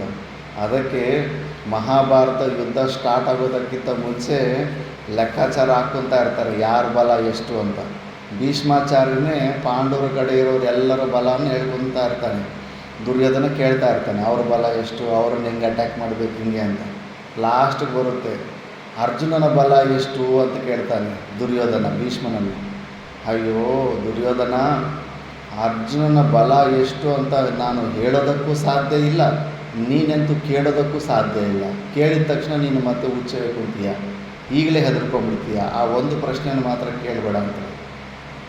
ಯಾರು ಈ ಲೋಕದಲ್ಲಿ ತ್ರಿಲೋಕದಲ್ಲೂ ಕೂಡ ಅರ್ಜುನನಿಗೆ ಸರಿಸಮಾನವಾದವರು ಯಾರೂ ಇಲ್ಲ. ಅಷ್ಟೊತ್ತಿಗೆ ಇದು ಪಾಶುಪತಾಸ್ತ್ರ ಕೂಡ ಬಂದುಬಿಟ್ಟಿರುತ್ತೆ. ರಾಮಬಾಣ ಕೂಡ ಅದಕ್ಕೆ ವಿರುಗು ಇದೆ. ರಾಮಬಾಣನ ನಿಲ್ಲಿಸ್ಬೇಕಂದ್ರೆ ರಾಮ ರಾಮ ಅಂತ ಭಕ್ತಿಯಿಂದ ಇದ್ದುಬಿಟ್ರೆ ಅದು ಪ್ರದಕ್ಷಿಣೆ ಮಾಡ್ಕೊಂಡು ವಾಪಸ್ ಹೋಗ್ಬಿಡುತ್ತೆ.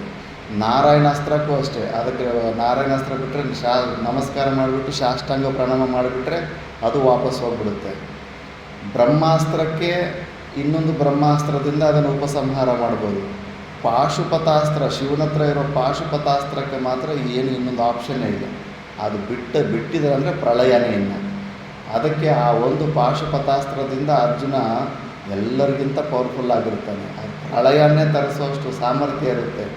ಆದ್ದರಿಂದ ಅಷ್ಟು ಅರ್ಜುನನ ಶಕ್ತಿ ಬಗ್ಗೆ ನೀನು ತಿಳ್ಕೊಬೇಡ, ನೀನು ಹೆದರ್ಕೊಂಡ್ಬಿಡ್ತೀಯ ಅಂತಾನೆ.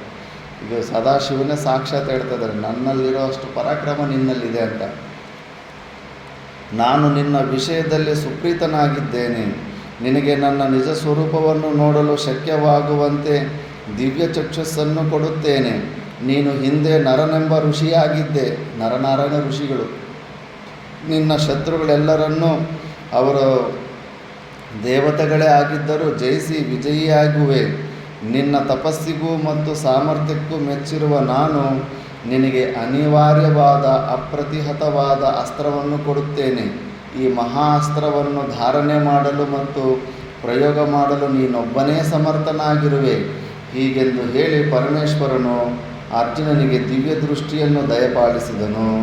ಜನ್ಮೇಜಯ, ಅರ್ಜುನನು ದಿವ್ಯ ಸುಂದರ ಮೂರ್ತಿಯಾದ ಮಹಾದೇವನ ದಿವ್ಯ ಸ್ವರೂಪವನ್ನು ಕಂಡನು. ಪ್ರಜ್ವಲಿಸುತ್ತಿದ್ದ ಶರೀರಕಾಂತಿ, ಕೈಯಲ್ಲಿ ಪಿನಾಕ ಧನಸ್ಸು, ಪಕ್ಕದಲ್ಲಿ ಸರ್ವಮಂಗಳೆಯಾದ ಉಮಾದೇವಿ, ಕೈಲಾಸವಾಸಿಯಾದ ಪರಮೇಶ್ವರನ ಅಂತಹ ದಿವ್ಯ ಮಂಗಳ ರೂಪವನ್ನು ಕಂಡು ಪರಪುರಂಜಯನಾದ ಅರ್ಜುನನು ಆನಂದಭರಿತನಾಗಿ ಮಂಡಿಯನ್ನೂರಿ ನಮಸ್ಕರಿಸಿ ಭಕ್ತಿಯಿಂದ ಉದ್ಭೂತವಾದ ಅನೇಕ ಸ್ತೋತ್ರಗಳಿಂದ ಹರನನ್ನು ಸುಪ್ರಸನ್ನನಾಗಿ ಮಾಡಿದನು. ಭೋ ಕಪರ್ದಿನ್, ದೇವದೇವ, ಭಗನೇತ್ರ ವಿನಾಶಕನೇ, ಮಹಾದೇವನೇ, ನೀಲಕಂಠನೇ, ಜಟಾಧರನೇ, ನೀನು ಕಾರಣಗಳೆಲ್ಲಕ್ಕೂ ಮೂಲ ಕಾರಣನಾಗಿರುವೆ. ನೀನು ತ್ರಿನೇತ್ರನಾಗಿರುವೆ. ಎಲ್ಲರಿಗೂ ನೀನೇ ಪ್ರಭುವು. ನೀನು ದೇವತೆಗಳಿಗೂ ಶರಣ್ಯನು. ಅಖಂಡ ಬ್ರಹ್ಮಾಂಡವು ನಿನ್ನಿಂದಲೇ ಉತ್ಪನ್ನವಾಗಿದೆ. ಭುವನತ್ರಯಗಳಲ್ಲಿರುವ ದೇವಾಸುರ ಮಾನವರಾರೂ ನಿನ್ನನ್ನು ಜಯಿಸಲಾರರು. ವಿಷ್ಣು ರೂಪನಾಗಿರುವ ಶಿವನೇ ನೀನು. ಶಿವರೂಪನಾಗಿರುವ ವಿಷ್ಣುವೂ ನೀನೇ ಆಗಿರುವೆ. ದಕ್ಷಯಜ್ಞ ವಿನಾಶಕನೂ ನೀನು. ಹರಿಯೇ ಶಂಕರನೇ, ನಾನು ನಿನಗೆ ಸಾಷ್ಟಾಂಗಪೂರ್ವಕವಾಗಿ ನಮಸ್ಕರಿಸುವೆನು. ನೀನು ಹಣೆಯಲ್ಲಿಯೂ ಕಣ್ಣನ್ನು ಹೊಂದಿದ್ದು ಪಾಲನೇತ್ರನಾಗಿರುವೆ. ನೀನು ಭಕ್ತರ ಇಷ್ಟಾರ್ಥಗಳನ್ನು ಪೂರ್ಣಗೊಳಿಸುವೆ. ನಿನಗೆ ಶರ್ವನೆಂದು ಹೆಸರು. ತ್ರಿಶೂಲಧಾರಿಯೇ, ನೀನು ಪಿನಾಕಪಾಣಿಯೂ ಆಗಿರುವೆ. ಶುದ್ಧಾತ್ಮನೂ ನೀನು. ಸೃಷ್ಟಿಗೆ ಕಾರಣನೂ ಆಗಿರುವ ನಿನಗೆ ನಮಿಸುವೆನು. ಚರಾಚರ ಪ್ರಾಣಿಗಳಿಗೂ ಈಶ್ವರನಾಗಿರುವ ನಿನ್ನನ್ನು ನಿನ್ನ ಅನುಗ್ರಹವನ್ನು ಪಡೆಯುವ ಆಶಯದಿಂದ ಪೂಜಿಸುತ್ತೇನೆ. ನೀನೇ ಗಣೇಶ್ವರನು. ಪ್ರಪಂಚಕ್ಕೆಲ್ಲ ಗಣೇಶ್ವರ ಅಂದರೆ ಗಣಗಳ ಈಶ್ವರ. ಆ ಗಣಪತಿ ಮಂತ್ರ ಕೂಡ ಶಿವನದೇ. ಗಣನಾನ್ವಾ ಗಣಪತಿ ಗುಮ್ ಅಂತ. ಗಣಪತಿ ಅಂದರೆ ಗಣ, ಶಿವ. ತಂದೆಯ ಮಂತ್ರನ ಮಗನಿಗೆ ಹೇಳ್ಬಿಡ್ತಾ ಇದ್ದಾರೆ, ಗಣಪತಿಗೆ ಹೇಳ್ಬಿಡ್ತಾ ಇದ್ದಾರೆ. ಗೊತ್ತಿಲ್ಲ ಜನರಿಗೆ, ವಿಚಾರ ಮಾಡಿಲ್ಲ. ಅದು ಶಿವನ ಮಂತ್ರ, ಅದು ಗಣಪತಿ ಮಂತ್ರ ಅಂತ ಅಂದ್ಕೊತಾರೆ. ಗಣಗಣಪತಿ ಶಿವ. ನೀನೇ ಗಣೇಶ್ವರನು. ಪ್ರಪಂಚಕ್ಕೆಲ್ಲ ಮಂಗಳವನ್ನುಂಟು ಮಾಡುವ ಶಂಭುವು ನೀನೇ. ಲೋಕ ಕಾರಣಕ್ಕೂ ಕಾರಣನು ನೀನಾಗಿರುವೆ. ಪ್ರಕೃತಿ ಪುರುಷರಿಗಿಂತಲೂ ಅತೀತನಾದವನು ನೀನು. ಸೂಕ್ಷ್ಮಾತ್ ಸೂಕ್ಷ್ಮ ರೂಪನೂ ನೀನೇ ಆಗಿರುವೆ. ಪಾಪಹರನಾದ ಹರನೂ ನೀನು. ಭೋ ಶಂಕರ, ನನ್ನ ವ್ಯತಿಕ್ರಮವನ್ನು, ನಾನು ಮಾಡಿದ ಅಪರಾಧವನ್ನು ಕ್ಷಮಿಸಲು ಅರ್ಹನಾಗಿರುವೆ. ಮಹಾದೇವ, ನಿನ್ನ ದರ್ಶನಾಕಾಂಕ್ಷಿಯಾಗಿಯೇ ನಾನಿಲ್ಲಿಗೆ ಈ ಹಿಮವತ್ ಪರ್ವತಕ್ಕೆ ಬಂದಿರುತ್ತೇನೆ. ತಪಸ್ವಿಗಳ ನಿವಾಸಕ್ಕೆ ಯೋಗ್ಯವಾದ ಈ ಪುಣ್ಯಭೂಮಿಗೆ ಬಂದಿರುತ್ತೇನೆ. ಸರ್ವಲೋಕ ನಮಸ್ಕೃತನಾದ ಪರಮೇಶ್ವರನೇ, ನಿನ್ನ ದಿವ್ಯಾನುಗ್ರಹವನ್ನು ಪಡೆಯುವ ಸಲುವಾಗಿ ನಿನ್ನನ್ನು ಪೂಜಿಸುವೆನು. ಸಾಮರ್ಥ್ಯದ ಮದದಿಂದ ಮಾಡಿರುವ ನನ್ನೀ ಕಾರ್ಯವು ದಯಾಮಯನಾದ ನಿನ್ನಿಂದ ಅಪರಾಧವೆಂದು ಪರಿಗಣಿತವಾಗದಿರಲಿ. ನಾನು ನಿನ್ನೊಡನೆ ಅಜ್ಞಾನದಿಂದ ಯುದ್ಧ ಮಾಡಿದನೇ ಹೊರತು ನೀನು ಪರಮೇಶ್ವರನೆಂದು ತಿಳಿದು ಮಾಡಿರುವುದಿಲ್ಲ. ನಿನ್ನೊಡನೆ ಯುದ್ಧ ಮಾಡುವ ಸಾಮರ್ಥ್ಯವೂ ನನಗಿರುವುದಿಲ್ಲ. ಅಜ್ಞಾನದಿಂದ ಮಾಡಿರುವ ಈ ಅಪರಾಧವನ್ನು ಕ್ಷಮಿಸು. ಶರಣಾಗತನಾಗಿರುವ ನನ್ನನ್ನು ಕಾಪಾಡು ಮಹಾಪ್ರಭೋ. ವೃಷಭಧ್ವಜನಾದ ಶಂಕರನು ಅರ್ಜುನನು ಮಾಡಿದ ಸ್ತೋತ್ರಕ್ಕೆ ಸುಪ್ರೀತನಾಗಿ ನಸುನಗುತ್ತಾ ತನ್ನ ಕೈಯಿಂದ ಅರ್ಜುನನ ಭುಜವನ್ನು ಹಿಡಿದುಕೊಂಡು ಹೇಳಿದನು, ನಾನು ನಿನ್ನನ್ನು ಕ್ಷಮಿಸಿರುವೆನು ಅರ್ಜುನ. ಭಕ್ತ ಶರಣ್ಯನಾದ ದಯಾಮಯನಾದ ಪರಮೇಶ್ವರನ ಬಾಹುಲತೆಗಳು ಭಕ್ತಾಗ್ರೇಸರನಾದ ಅರ್ಜುನನನ್ನು ತಬ್ಬಿದವು. ತಂದೆಯು ಮಗನ ನೆತ್ತಿಯನ್ನು ವಾತ್ಸಲ್ಯದಿಂದ ಆಘ್ರಾಣಿಸುವಂತೆ ಪರಮೇಶ್ವರನು ಅರ್ಜುನನ ನೆತ್ತಿಯನ್ನು ವಾತ್ಸಲ್ಯಪೂರ್ವಕವಾಗಿ ಆಘ್ರಾಣಿಸಿ ಮೈದಡವಿ ಸಂತೈಸಿ ಹೇಳತೊಡಗಿದನು. ಅರ್ಜುನ, ನೀನು ಹಿಂದಿನ ಜನ್ಮದಲ್ಲಿ ನರನೆಂಬ ಋಷಿಯಾಗಿ ನಾರಾಯಣನ ಮಿತ್ರನಾಗಿದ್ದೆ. ಬದ್ರಿಕಾಶ್ರಮದಲ್ಲಿ ಅನೇಕ ಸಹಸ್ರಗಳ ಕಾಲ, ಕೇದಾರ್ನಾಥ್ ಹತ್ರ ಬದ್ರಿಕಾಶ್ರಮ ಕಾಲ ನೀನು ಘೋರವಾದ ತಪಸ್ಸು ಮಾಡುತ್ತಿದ್ದೆ. ಬದ್ರಿನಾಥರಲ್ಲಿ ಬದ್ರಿಕಾಶ್ರಮ. ನಿನ್ನಲ್ಲಿಯೂ ಮತ್ತು ಪರಮಪುರುಷನಾದ ಶ್ರೀಮನ್ನಾರಾಯಣನಲ್ಲಿಯೂ ಮಹತ್ತರವಾದ ತೇಜಸ್ಸು ಅಡಗಿರುವುದು. ನಿಮ್ಮಿಬ್ಬರ ಮಹಾ ತೇಜಸ್ಸಿನಿಂದಲೇ ಈ ಪ್ರಪಂಚವು ಧರಿಸಲ್ಪಟ್ಟಿದೆ. ಹಿಂದೆ ಇಂದ್ರನಿಗೆ ತ್ರೈಲೋಕಾಧಿಪತ್ಯದ ಪಟ್ಟಾಭಿಷೇಕ ಕಾಲದಲ್ಲಿ ಪಟ್ಟಾಭಿಷೇಕವನ್ನು ತಡೆಯಲು ಬಂದ ದಾನವರನ್ನು ನೀನು ಮತ್ತು ಕೃಷ್ಣನು ಅಂದರೆ ವಿಷ್ಣುವು ಸಿಡಿಲಿನ ಶಬ್ದಕ್ಕೆ ಸಮಾನವಾದ ಠೀಂಕಾರದಿಂದ ಕೂಡಿದ ಧನುಸ್ಸಿನ ಸಹಾಯದಿಂದ ಸದೆಬಡಿದು ಓಡಿಸಿದಿರಿ. ನೀನು ಈಗ ಧರಿಸಿರುವ ಈ ಗಾಂಡೀವ ಧನುಸ್ಸೇ ಅಂದು ಅಸುರರನ್ನು ಸದೆಬಡಿದು ಓಡಿಸಿದ ಧನುಸ್ಸಾಗಿದ್ದಿತು. ಅದನ್ನೇ ದೇವತೆಗಳು ಅಗ್ನಿದೇವರು ಕೊಟ್ಟಿದ್ದ ನಿನಗೆ. ನಾನು ಮಾಯಾವಿದ್ಯೆಯನ್ನು ಪ್ರಯೋಗಿಸಿ ನಿನ್ನಲ್ಲಿದ್ದ ಈ ಮಹಾಧನಸ್ಸನ್ನು ಕಿತ್ತುಕೊಂಡಿರುವೆನು. ನಿನ್ನಿಂದ ಧರಿಸಲು ಯೋಗ್ಯವಾಗಿರುವ ಈ ಬತ್ತಳಿಕೆಗಳು ಪುನಃ ಮೊದಲಿನಂತೆಯೇ ಅಕ್ಷಯ ತೂನೀರಗಳಾಗುತ್ತವೆ. ನಿನ್ನ ಶರೀರವು ಎಂದೆಂದಿಗೂ ನಿರೋಗದೃಢವಾಗಿರುತ್ತದೆ. ಪಾರ್ಥ, ನೀನು ಅಪ್ರತಿಮ ಪರಾಕ್ರಮಿಯಾಗಿರುವೆ. ನಿನ್ನ ಪರಾಕ್ರಮಕ್ಕೆ ನಾನು ಸುಪ್ರೀತನಾಗಿದ್ದೇನೆ. ನಿನಗೆ ಬೇಕಾದ ವರಗಳನ್ನು ಕೇಳು, ಕೊಡಲು ಸಿದ್ಧನಾಗಿರುವೆನು. ಅರಿಂದಮ, ನಿನಗೆ ಸಮಾನರಾದ ಪುರುಷ ಸಿಂಹರು ದೇವಲೋಕದಲ್ಲಾಗಲಿ ಮರ್ತ್ಯಲೋಕದಲ್ಲಾಗಲಿ ಇರುವುದಿಲ್ಲ. ಈ ಮಾತು ಶಿವನೇ ಹೇಳಿಬಿಟ್ಟಿದ್ದಾನೆ, ಇನ್ಯಾರಿಗೆ ಭಯಪಡಬೇಕು. ಕ್ಷತ್ರಿಯ ಕುಲಕ್ಕೆ ನೀನು ಪರಾಕ್ರಮದಲ್ಲಿ ಪ್ರಧಾನಭೂತನಾಗಿರುವೆ. ಕ್ಷತ್ರಿಯರಲ್ಲಿ ಮಹಾಪರಾಕ್ರಮಶಾಲಿಗಳೆಂದು ಗಣನೆ ಮಾಡುವುದಾದರೆ ಮೊದಲು ಅರ್ಜುನನ ಹೆಸರನ್ನು ಹೇಳಿ ಎರಡನೆಯವರ ಹೆಸರನ್ನು ಹೇಳಬೇಕು.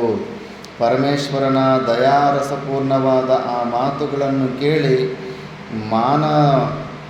ಮಾನದನಾದ ಅರ್ಜುನನು ವಿನೀತನಾಗಿ ಪರಮೇಶ್ವರನಿಗೆ ಹೇಳಿದನು, ಮಹಾನುಭಾವನೇ, ವೃಷಭಧ್ವಜನೇ, ನನ್ನ ವಿಷಯದಲ್ಲಿ ನೀನು ಸುಪ್ರೀತನಾಗಿರುವೆಯಾದರೆ, ನನಗೆ ವರವನ್ನು ಕೊಡುವ ಇಚ್ಛೆಯುಳ್ಳವನಾಗಿರುವೆಯಾದರೆ, ರೌದ್ರಾಕಾರದ ಭಯಂಕರ ಪರಾಕ್ರಮವುಳ್ಳ ಯುಗಾಂತ್ಯದಲ್ಲಿ ಪ್ರಪಂಚವೆಲ್ಲವನ್ನೂ ಕ್ಷಣ ಮಾತ್ರದಲ್ಲಿ ನಿರ್ಮೂಲನ ಮಾಡುವ ಸಾಮರ್ಥ್ಯವಿರುವ ದಿವ್ಯವಾದ ಪಾಶುಪತಾಸ್ತ್ರವನ್ನು ದಯಪಾಲಿಸು. ಪಾಶುಪತಾಸ್ತ್ರವನ್ನು ಕೇಳಿಬಿಟ್ಟಿದ್ದಾರೆ. ಆ ಮಹಾ ಅಸ್ತ್ರವನ್ನು ನಿನ್ನಿಂದ ಪಡೆಯಲು ನಾನು ಇಚ್ಛಿಸಿದ್ದೇನೆ.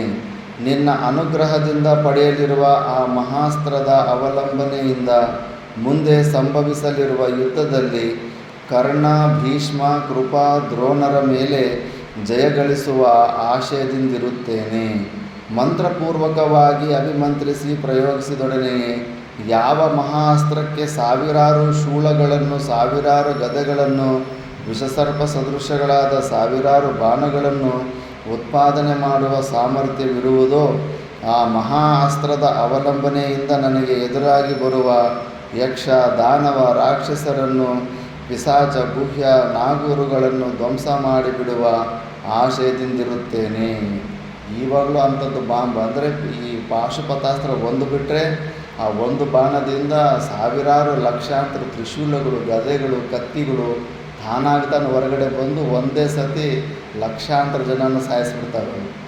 ಈಗ ಕ್ಲಸ್ಟರ್ ಬಾಂಬ್ಸ್ ಅಂತಾರೆ. ಈಗ ಇರಾನು, ಇಸ್ರೇಲ್ ಮೇಲೆ ಅದೇ ಆಗ್ತಾಯಿದೆ. ಅದ್ರ ಒಳಗಡೆ ಫಸ್ಟು ಒಂದು ಬಾಂಬ್ ಥರ ಮುಂಚೆ ಹೋಗುತ್ತೆ, ಅಲ್ಲಿ ಹೋಗ್ಬಿಟ್ಟು ಅದು ಓಪನ್ ಆಗಿಬಿಟ್ಟು ಅದ್ರ ಒಳಗಡೆ ಇನ್ನೊಂದು 150-200 ಬಾಂಬುಗಳಿರ್ತವೆ. 150-200 ಬಾಂಬ್ ಒಂದೇ ಸತಿ ಬಿಟ್ಟಾಗ ಯಾವುದನ್ನು ತಡೆಯೋದಕ್ಕಾಗುತ್ತೆ? ಎಲ್ಲೋ ಒಂದು ಜಾಗದಲ್ಲಿ ಒಂದು ಬಿದ್ದೇ ಬಿಡುತ್ತೆ. ಆ ಥರ ತತ್ವ ಇದೆ ಇದು.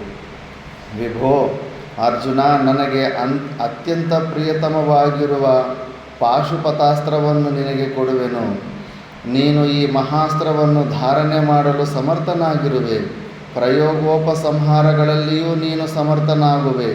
ಇದರ ಧಾರಣ, ಮೋಕ್ಷ, ಸಂಹಾರಗಳ ರಹಸ್ಯವು ದೇವಾಧಿಪತಿಯಾದ ಇಂದ್ರನಿಗೂ, ಯಮನಿಗೂ, ಕುಬೇರನಿಗೂ, ವರುಣನಿಗೂ ಮತ್ತು ವಾಯುವಿಗೂ ತಿಳಿಯದು.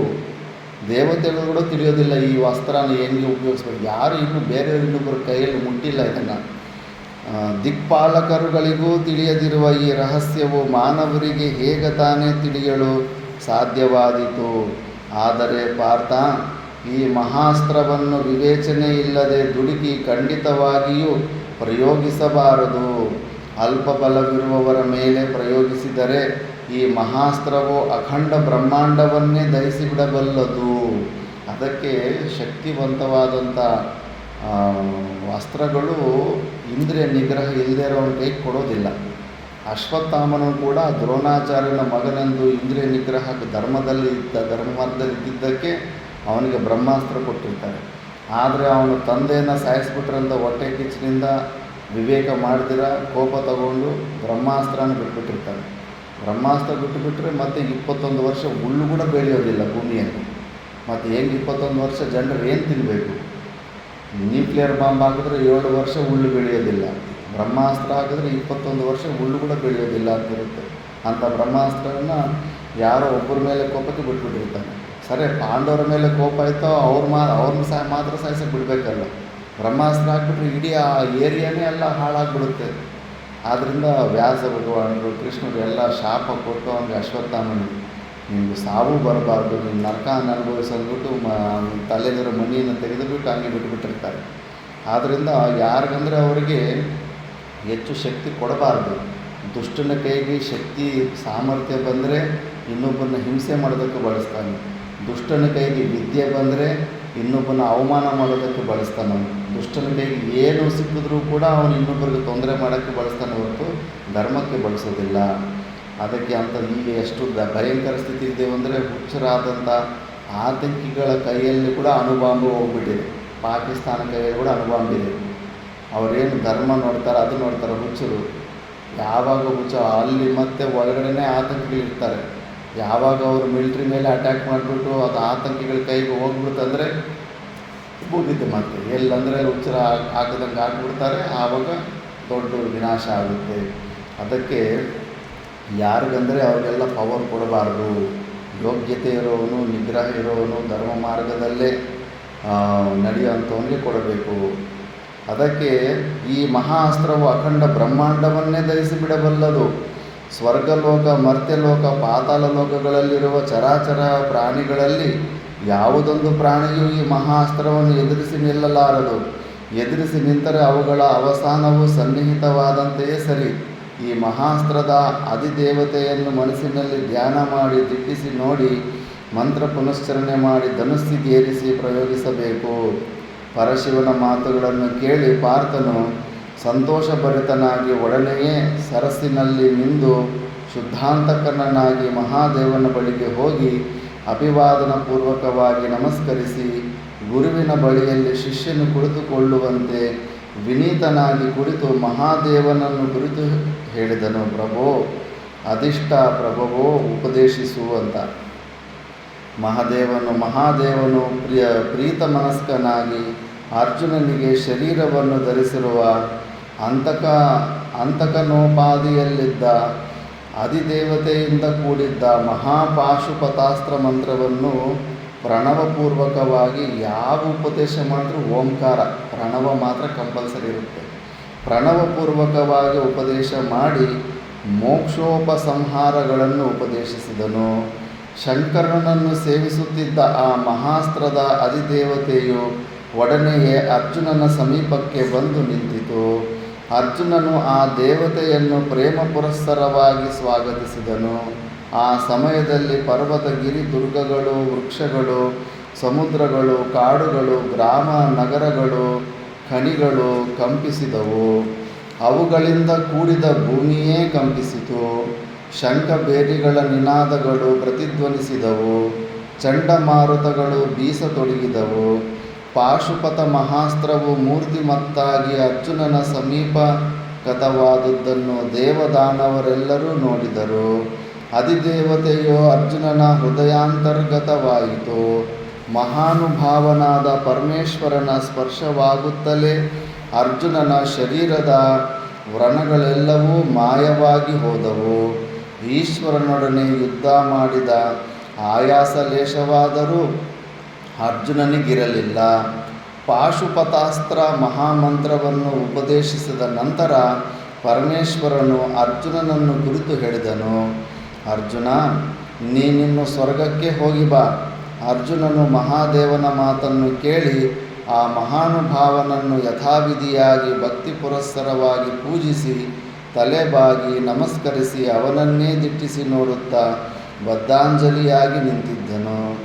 ದೇವದೇವನಾದ ಮಹಾಮತಿಯಾದ ಜಿತೇಂದ್ರಿಯನಾದ ಉಮಾಪತಿಯಾದ ಗಿರೀಶನಾದ ಪರಶಿವನು ದಾನವ ರಾಕ್ಷಸರನ್ನು ಸಂಹಾರ ಮಾಡಲು ಸಮರ್ಥವಾದ ಗಾಂಧೀವ ಧನಸ್ಸನ್ನು ಅರ್ಜುನನಿಗೆ ಹಿಂದಿರುಗಿಸಿಕೊಟ್ಟು ಹಿಮಾಚ್ಛಾದಿತವಾದ ಗುಹೆಗಳಿಂದಲೂ ಕಂದರಗಳಿಂದಲೂ ಶೋಭಾಯಮಾನವಾಗಿದ್ದ ಮಹರ್ಷಿ ಸೇವ್ಯವಾದ ಶುಭಸ್ವರೂಪವಾದ ಗಿರಿಶ್ರೇಷ್ಠವಾದ ಹಿಮವತ್ ಪರ್ವತವನ್ನು ಬಿಟ್ಟು ತನ್ನ ಪತ್ನಿಯಾದ ಉಮಾದೇವಿಯೊಡನೆಯೂ ಭೂತಗಣಗಳೊಡನೆಯೂ ಪುರುಷಶ್ರೇಷ್ಠನಾದ ಅರ್ಜುನನು ನೋಡುತ್ತಿದ್ದಂತೆಯೇ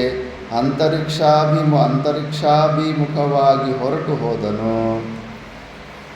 ಜನಮೇಜಯ, ಪ್ರಪಂಚದ ಜನರು ನೋಡುತ್ತಿರುವಂತೆಯೇ ಸೂರ್ಯನು ಅಸ್ತಮಿಸುವಂತೆ ಅರ್ಜುನನು ದಿಟ್ಟಿಸಿ ನೋಡುತ್ತಿದ್ದಂತೆಯೇ ಪರಮೇಶ್ವರನು ಉಮೆಯೊಡನೆ ಕಣ್ಮರೆಯಾದನು. ಅರ್ಜುನನಿಗುಂಟಾದ ಆನಂದಕ್ಕೆ ಪಾರವೇ ಇರಲಿಲ್ಲ. ಸಂತೋಷಾಧಿಕ್ಯದಿಂದ ತನ್ನಲ್ಲಿಯೇ ಮಾತನಾಡಿಕೊಂಡನು, ನಾನೇ ಧನ್ಯನು, ಅನುಗೃಹೀತನಾದೆನು. ದೇವನಾದ ಪರಮೇಶ್ವರನನ್ನು ಪ್ರತ್ಯಕ್ಷವಾಗಿ ನೋಡಿದೆನು. ಪ್ರತ್ಯಕ್ಷವಾಗಿ ನೋಡಿದುದು ಮಾತ್ರವಲ್ಲ, ಅವನು ನನಗೆ ಮಹಾಮಂತ್ರವನ್ನು ಉಪದೇಶಿಸಲು ಬಂದಾಗ ಈ 2 ಹಸ್ತಗಳಿಂದಲೂ ಅವನ ಕೋಮಲವಾದ ಪಾದಾರವಿಂದಗಳನ್ನು ಸ್ಪರ್ಶ ಮಾಡಿದೆನು. ಇವೆಲ್ಲ ಕೂಡ ಎಲ್ಲಿ ತನಕ ನಿನಗೆ ಜೀವಭಾವ ಇರುತ್ತೋ, ಜಗತ್ಸತ್ಯತೆ ಬುದ್ಧಿರುತ್ತೋ, ಎಲ್ಲವೂ ಶಾಸ್ತ್ರ ಹಿಡಿದು ಎಲ್ಲವೂ ಪ್ರಮಾಣವಾಗಿ ನಡೀತಾ ಇರುತ್ತೆ. ಎಲ್ಲ ಮಿಥ್ಯ ಅಂದ್ಕೊಂಡ್ರೆ ಆಗೋದಿಲ್ಲ. ಈಶ್ವರ, ವಿಷ್ಣು, ಬ್ರಹ್ಮನ ಬಗ್ಗೆ ಹೆಂಗೆಲ್ಲ ವರ್ಣನೆ ಪುರಾಣಗಳು ಹೇಳಿದವು ಹಂಗೆ ಅವರು ಪ್ರತ್ಯಕ್ಷ ಆಗ್ತಾ ಇರ್ತಾರೆ. ನಾವು ಓದಿದ್ದ ಋಷಿಕೇಶ್ ಕೈಲಾಸಾಶ್ರಮದಲ್ಲಿ ಧನರಾಜಗಿರಿ ಮಹಾರಾಜ್ ಅಂತಿರ್ತಾರೆ. ಅವರು ಹಿಂಗೆ ವೇದಾಂತಿಗಳು ಯಾವುದೇ ಒಂದು ದೃಶ್ಯ ವಸ್ತುಗೆ ಮಹತ್ವ ಬುದ್ಧಿ ಕೊಡಲ್ಲ. ನಮಗೆ ಕಣ್ಣಿಗೆ, ಮನಸ್ಸಿಗೆ, ಬುದ್ಧಿಗೆ ಯಾವುದಾದ್ರೂ ಜ್ಞಾನ ಆಗಿಬಿಡ್ತಂದರೆ ಅದು ಅನಾತ್ಮ ವಸ್ತು, ಅದಕ್ಕೆ ಹುಟ್ಟಿರುತ್ತೆ, ಸಾವಿರುತ್ತೆ. ಅಂಥ ವಸ್ತುಗಳಿಗೆ ನಮಗೆ ಜ್ಞಾನ ಆಗೋದು. ಜ್ಞಾನವತ್ವಂ ದೃಶ್ಯತ್ವಂ. ಯಾವುದೇ ಒಂದು ವಸ್ತುವಿನ ಬಗ್ಗೆ ಜ್ಞಾನ ಆಗಿತ್ತಂದ್ರೆ ಅದು ಮಿಥ್ಯ ಅಂತ. ಸಗುಣ ಸಾಕಾರ ರೂಪನಾದ ಭಗವಂತನದು ಕೂಡ ಜ್ಞಾನ ಆಗಿಬಿಡುತ್ತೆ ಕೈಗಳು ಕಾಲುಗಳಿಂದ. ಆದ್ದರಿಂದ ಅದು ಕೂಡ ಮಿಥ್ಯ ಅನ್ನೋದು ವೇದಾಂತ ನಿರ್ಣಯ ಆಗಿರುತ್ತೆ. ಆದ್ದರಿಂದ ಅಂಥ ದೃಶ್ಯಗಳಿಗೆ, ಅನುಭೂತಿಗಳಿಗೂ ಕೂಡ ಹೆಚ್ಚು ಮಹತ್ವ ಕೊಡೋದಿಲ್ಲ. ನಿರ್ಗುಣ ನಿರಾಕಾರ ಸ್ವರೂಪನಾದಲ್ಲ, ಅದರಲ್ಲೇ ಇರ್ತಾರೆ ಅವರು. ಅದಕ್ಕೆ ಅವರು ಸುಮಾರು ವೇದಾಂತ ಪಾಠಗಳನ್ನೆಲ್ಲ ಶಿಷ್ಯರಿಗೆ ಹೇಳಿಬಿಟ್ಟು ಅಂತಿಮ ಸಮಯದಲ್ಲಿ ಸಮಾಧಿ ಸ್ಥಿತಿಯಲ್ಲಿದ್ದಾಗ ಈಶ್ವರ ಬರ್ತಾನೆ. ಈಶ್ವರ ಬಂದುಬಿಟ್ಟಿದ್ದನು, ಹರಿದ್ವಾರದಲ್ಲಿ ಇಂಥ ಜಾಗದಲ್ಲಿ ನನ್ನದೊಂದು ಶಿವಲಿಂಗ ಇದೆ, ಆ ಶಿವಲಿಂಗನ ತಗೊಂಡು ಬಂದು ಇಲ್ಲಿ ಪ್ರತಿಷ್ಠೆ ಮಾಡಿ ಗುಡಿ ಕಟ್ಟುವಂತ. ಏನಿದು ಇಂಥ ನಮಗೆ ಎಲ್ಲ ಮಿಥ್ಯಾತ್ವ ನಿಶ್ಚಯ ಮಾಡಿರೋರು ಅಂತ ನಮಗಿದು ಬರ್ತಾ ಇದೆ ಅಲ್ಲ ಅಂದ್ಬಿಟ್ಟಿದ್ರು. ಅಸಲು ಲೆಕ್ಕನೇ ಕೊಡಲಿಲ್ಲ, ಅದಕ್ಕೆ ಮಹತ್ವ ಬುದ್ಧಿನೇ ಕೊಡೋದಿಲ್ಲ. ಎಲ್ಲೂ ಉತ್ಸಾಹನೇ ಇರೋದಿಲ್ವಲ್ಲ, ಏನು ಬೇಕೇ ಆಗಿರೋದಿಲ್ಲ ಪ್ರಪಂಚದಲ್ಲಿ. ಈ ಶರೀರನೇ ಬೇಡ, ಈ ಮನಸ್ಸು ಬುದ್ಧಿಗಳೇ ಬೇಡ ಅಂತ ಕೂತಿರೋಂಥವ್ನಿಗೆ ಎಷ್ಟು 4-5 ಜನ ಈಶ್ವರು, 4-5 ಜನ ಪರಮೇಶ್ವರು ಬಂದರೂ ಕೂಡ ಬೇಡ ಯಾರೂ ಬೇಡ, ಏನೂ ಬೇಡ ಅಂತಲೇ ಇರುತ್ತೆ. ಅಂಥ ಸ್ಥಿತಿಯಲ್ಲಿ ಇರ್ತಾನೆ.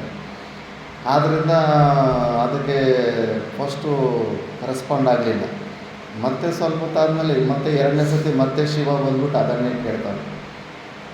ನಲ್ಲಿ ಆ ಶಿವಲಿಂಗಕ್ಕೆ ಅರ್ಧ ಭಾಗ ಮೇಲ್ಗಡೆ ಕೆಂಪಗಿದೆ, ಕೆಳಗಡೆ ಬೇರೆ ಕಲರ್ ಇದೆ, ಅದನ್ನು ಯಾರು ಪೂಜೆ ಮಾಡ್ತಾ ಇಲ್ಲ, ಅದಕ್ಕೆ ಅದನ್ನು ತಂದಿಲ್ಲಿ ಪ್ರತಿಷ್ಠೆ ಮಾಡೋದು ಮತ್ತೆ ಹೇಳ್ತಾನೆ. ಮತ್ತೆ ಏನಿದು ಹಿಂಗೆ ಬರ್ತಾ ಇದೆ ನನಗೆ ಅಂದುಬಿಟ್ಟಿದ್ದು ಮತ್ತೆ ನೆಗ್ಲೆಕ್ಟ್ ಮಾಡ್ತಾನೆ, ಅದ್ರ ಜೊತೆ ರಿಯಾಕ್ಟ್ ಮಾಡೋದು.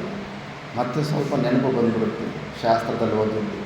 ಓಹೋ, ಎಲ್ಲಿ ತನಕ ಅವಿದ್ಯಾಲೇಶವಿರುತ್ತೋ, ನಾನು ಇನ್ನೂ ಜೀವಭಾವದಲ್ಲಿ ಇದ್ದೀನಿ ಅನ್ನೋದಕ್ಕೆ ದೃಶ್ಯ ವಸ್ತುನೇ ಕಾರಣ. ನನಗಿನ್ನೊಂದು ವಸ್ತು ಕಾಣಿಸ್ತಾ ಇದ್ದೀನಿ ಅಂದರೆ ಆ ವಸ್ತುನ ನೋಡೋ ನಾನಿನ್ನೂ ಇದೇ ಇಲ್ಲ. ನನ್ನ ಮನಸ್ಸು ಬುದ್ಧಿಗಳು ಇನ್ನೂ ಸ್ವಲ್ಪ ಅವಿದ್ಯಾಲೇಶದಿಂದ ಆ್ಯಕ್ಟಿವ್ ಆಗಿದ್ದಾವೆ. ಓಹೋ, ಅಂದರೆ ಇನ್ನೂ ಜೀವಭಾವ ಸಂಪೂರ್ಣವಾಗಿ ವಿಲೀನವಾಗಿಲ್ಲ.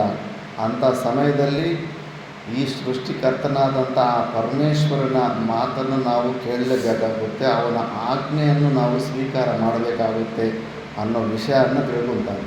ಅಷ್ಟೇ ಅಲ್ಲ, ಈಗ ಕಂಪ್ನಿಗೆ ಹೋದಾಗ ಅಲ್ಲಿ ಮ್ಯಾನೇಜರ್ಗೆ ಭಯ ಭಕ್ತಿಯಿಂದ ಹೆದರಬೇಕಾ ಇಲ್ವಾ? ಎಲ್ಲಿ ಹೋಗ್ತೀವೋ ಆ ಕಂಪ್ನಿ ಓನರು, ಆಶ್ರಮ ಅಂದರೆ ಆಶ್ರಮದಲ್ಲಿರೋ ಮಠಾಧಿಪತಿಗೆ ಎಲ್ಲಿ ಹೋದರೂ ಕೂಡ ಅದು ಸಾಮಾನ್ಯ ಧರ್ಮ. ಮತ್ತು ಈ ಸೃಷ್ಟಿಕರ್ತನಾದ ಪರಮಾತ್ಮನಿಗೆ ನೀನು ಎದುರಲ್ಲ, ಜಗ್ಗಲ್ಲ, ಆಜ್ಞೆ ಪಾನೆಲ್ಲ ಮಾಡಲ್ಲ ಅಂದರೆ ಅದು ದುರಹಂಕಾರ ಆಗುತ್ತೆ. ಅವೆಲ್ಲ ಗುರುತ ಬಂದುಬಿಟ್ಟಿದ್ದನು, ಸರಿ ಅಂದ್ಬಿಟ್ಟಿದ್ದನು ಮಾತಾಡ್ತಾನೆ. ಅಲ್ಲಪ್ಪ, ನಾವು ಸನ್ಯಾಸಿಗಳು ಬೂದಿ ಬಿಟ್ಟರೆ ಹಚ್ಕೊಳ್ಳೋದಕ್ಕೆ ನಮ್ಮ ಹತ್ರ ಏನೂ ಇಲ್ಲ. ನಾವು ಗುಡಿ ಕಟ್ಟೋದು ಹೆಂಗೆ? ಗುಡಿ ಕಟ್ಟರೆ ಡೈಲಿ ಪೂಜೆಗೆ ಒಬ್ಬ ಪುರೋಹಿತನನ್ನು ಇಡಬೇಕು, ಮೇಂಟೆನೆನ್ಸ್ಗೆ ದುಡ್ಡೆಲ್ಲ ಬರುತ್ತೆ ಅಂತ ಶಿವನನ್ನು ಕೇಳ್ತಾನೆ.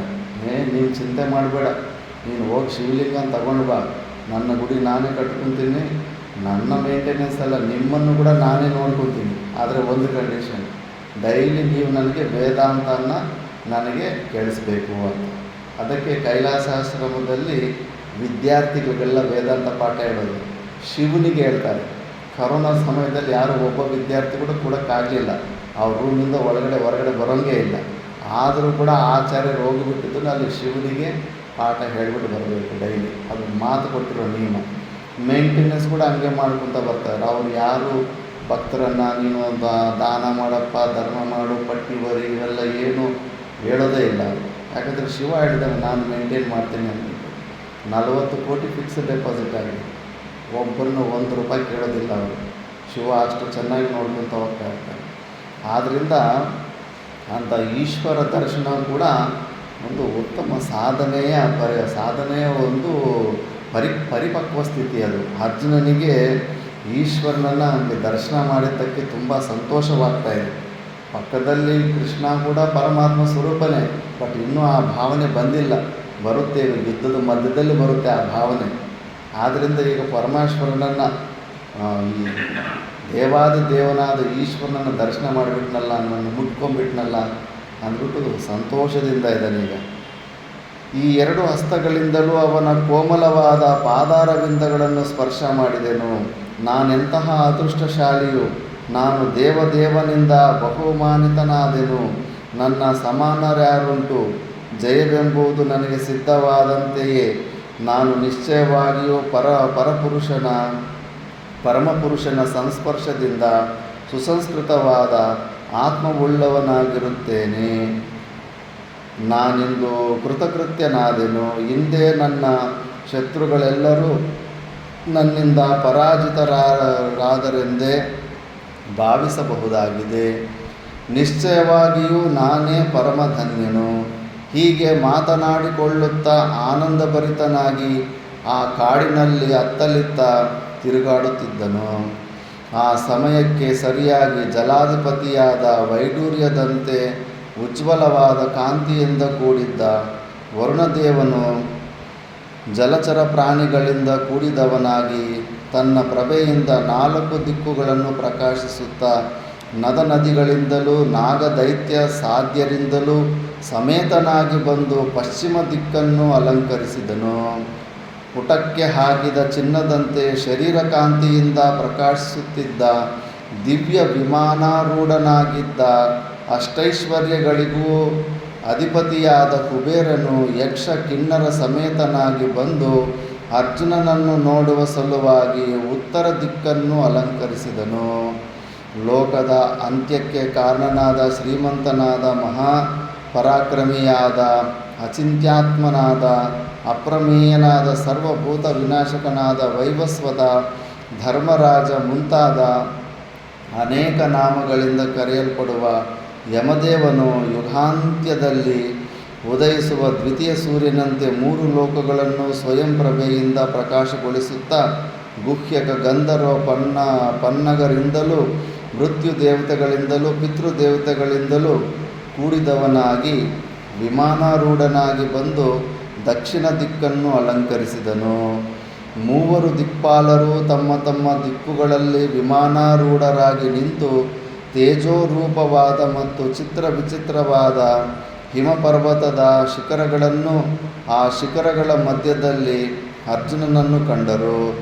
ಯಮ, ವರುಣ, ಕುಬೇರರು ಬಂದ ಸ್ವಲ್ಪ ಹೊತ್ತಿನೊಳಗಾಗಿಯೇ ಇಂದ್ರಾಣಿ ಸಮೇತನಾಗಿ ಐರಾವತವನ್ನೇರಿದ ದೇವೇಂದ್ರನು ಸಕಲ ದೇವತೆಗಳಿಂದಲೂ ಅನುಸೃತನಾಗಿ ಪೂರ್ವ ದಿಕ್ಕನ್ನು ಅಲಂಕರಿಸಿದನು.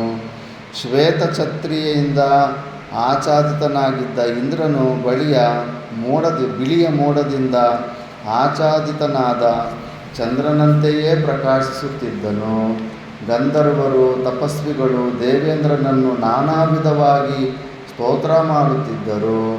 ಅವರೆಲ್ಲರಿಂದಲೂ ಕೂಡಿ ಇಂದ್ರನು 2ನೆಯ ಸೂರ್ಯನಂತೆಯೇ ಪ್ರಕಾಶಿಸುತ್ತಿದ್ದನು. ಅರ್ಜುನನನ್ನು ನೋಡುವ ಆಶಯದಿಂದ ಇಂದ್ರನೂ ಬಂದ ನಂತರ ಪರಮ ಧರ್ಮಜ್ಞನಾದ ಧೀಮಂತನಾದ ದಕ್ಷಿಣ ದಿಕ್ಕಿನಲ್ಲಿ ಉಪಸ್ಥಿತನಾಗಿದ್ದ ಯಮದೇವನು ಮೇಘ ಶಬ್ದದಂತೆ ಗಂಭೀರವಾದ ಶಬ್ದದಿಂದ ಅರ್ಜುನನನ್ನು ಕುರಿತು ಮಂಗಳಕರವಾದ ಈ ಮಾತುಗಳನ್ನು ಹೇಳಿದನು. ಭೋ ಪಾರ್ಥ, ನಮ್ಮನ್ನು ನೋಡು. ಲೋಕರಕ್ಷಕರಾದ ನಾವು ನಿನ್ನನ್ನು ನೋಡುವ ಸಲುವಾಗಿಯೇ ಬಂದಿರುತ್ತೇವೆ. ನಿನಗೆ ದಿವ್ಯ ದೃಷ್ಟಿಯನ್ನು ಕೊಡುತ್ತೇವೆ, ಏಕೆಂದರೆ ನೀನು ನಮ್ಮನ್ನು ದರ್ಶನ ಮಾಡುವ ಆತ್ಮಶಕ್ತಿಯುಳ್ಳವನಾಗಿರುವೆ.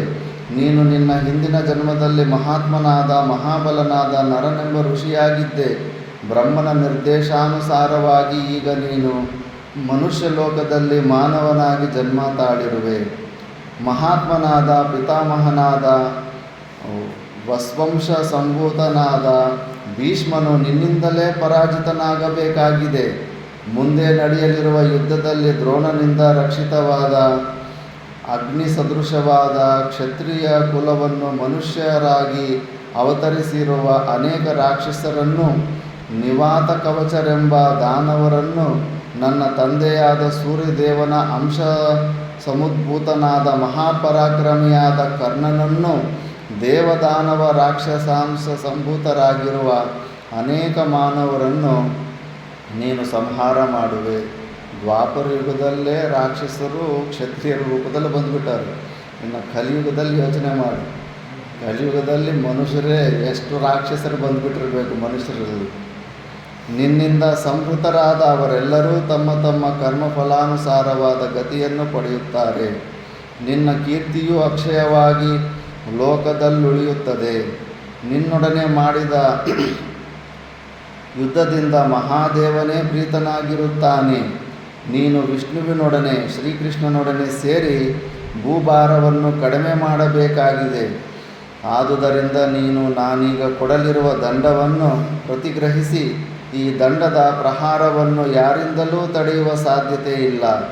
ಇದು ಅಪ್ರತಿಹತವಾದದ್ದು. ಈ ಆಯುಧದಿಂದ ಅನೇಕ ಮಹಾಕಾರ್ಯಗಳನ್ನು ಸಾಧಿಸಬಹುದಾಗಿದೆ. ಯಮಧರ್ಮನ ಮಾತುಗಳನ್ನು ಕೇಳಿ ಅರ್ಜುನನು ನತಶಿರನಾಗಿ ಭಕ್ತಿ ಪುರಸ್ಸರವಾಗಿ ಯಮಧರ್ಮನಿಂದ ಯಮದಂಡವನ್ನು ಸ್ವೀಕರಿಸಿದನು. ಅದರ ಪುನಶ್ಚರಣ ಮಂತ್ರವನ್ನು, ಮೋಕ್ಷ ಮತ್ತು ಉಪಸಂಹಾರ ರಹಸ್ಯವನ್ನು ಅವನಿಂದಲೇ ತಿಳಿದುಕೊಂಡನು. ಅನಂತರದಲ್ಲಿ ನೀಲಮೇಘ ಶ್ಯಾಮನಾದ ಸಕಲ ಜಲಚರಗಳಿಗೂ ಒಡೆಯನಾದ ಪಶ್ಚಿಮ ದಿಕ್ಕನ್ನು ಅಲಂಕರಿಸಿದ್ದ ವರುಣನನ್ನು ಅರ್ಜುನನು ಕುರಿತು ಹೇಳಿದನು.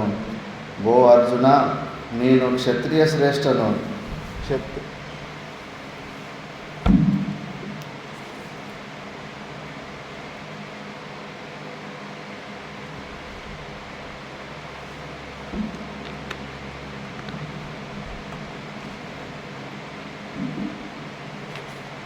ಕ್ಷತ್ರಿಯ ಧರ್ಮಕ್ಕೆ ಅನುಸಾರವಾಗಿ ನಡೆಯುತ್ತಿರುವ ವಿಶಾಲವಾಗಿಯೂ ಕೆಂಪಾಗಿಯೂ ಇರುವ ಕಣ್ಣುಗಳುಳ್ಳ ಪಾರ್ಥನೆ, ನಾವು ದಯಪಾಲಿಸಿರುವ ದಿವ್ಯ ದೃಷ್ಟಿಯಿಂದ ನನ್ನನ್ನು ನೋಡು.